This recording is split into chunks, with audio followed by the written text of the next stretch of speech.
Assalamualaikum warahmatullahi wabarakatuh.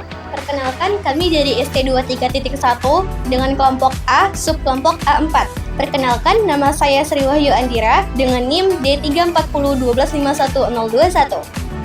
Perkenalkan, nama saya Bening Ayuwati Fatihah Sudarman dengan NIM E4401251050.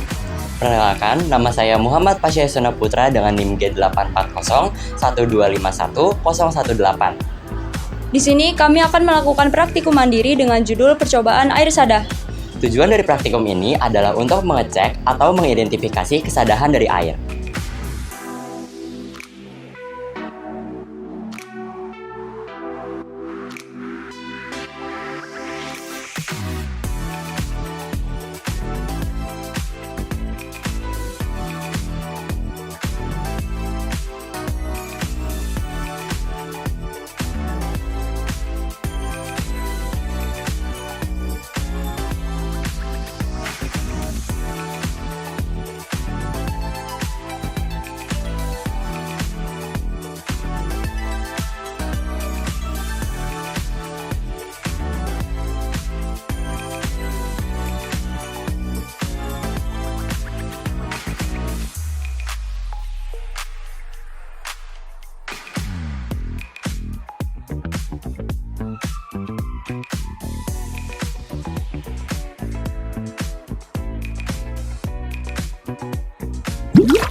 Dalam percobaan ini, kami membandingkan bagaimana air keran dan air mineral bereaksi dengan sabun.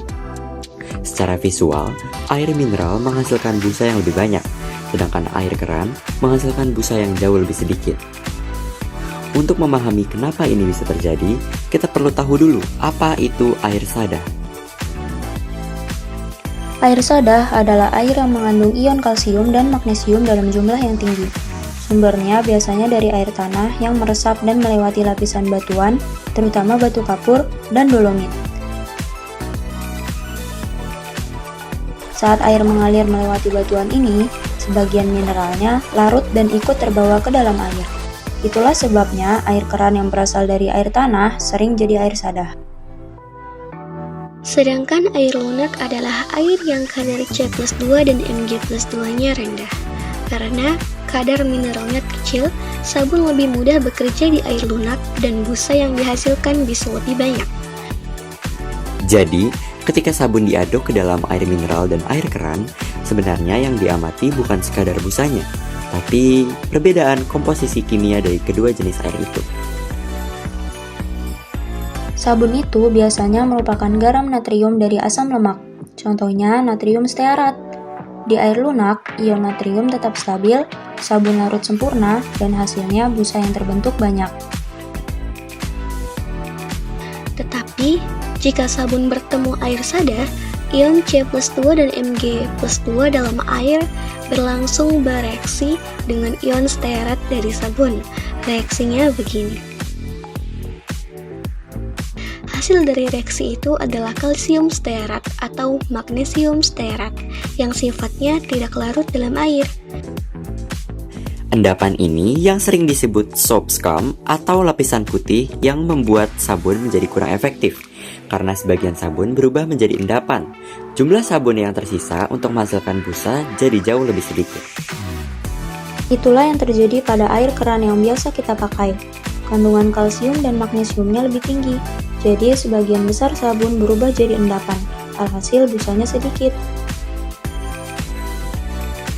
Sedangkan air mineral yang biasa kita minum ternyata lebih mendekati air lunak.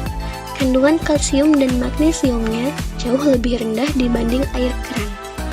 Makanya, sabun bisa bekerja normal dan busa yang terbentuk menjadi lebih banyak. Dari hasil percobaan kami, dapat diidentifikasikan bahwa air keran termasuk air sadah dan air mineral termasuk air lunak. Karena setelah masing-masing dicampurkan oleh sabun, air keran menghasilkan busa yang lebih sedikit dibandingkan dengan air mineral. Sekian dari kelompok kami. Terima kasih. Wassalamualaikum warahmatullahi wabarakatuh. Alhamdulillah ya Allah.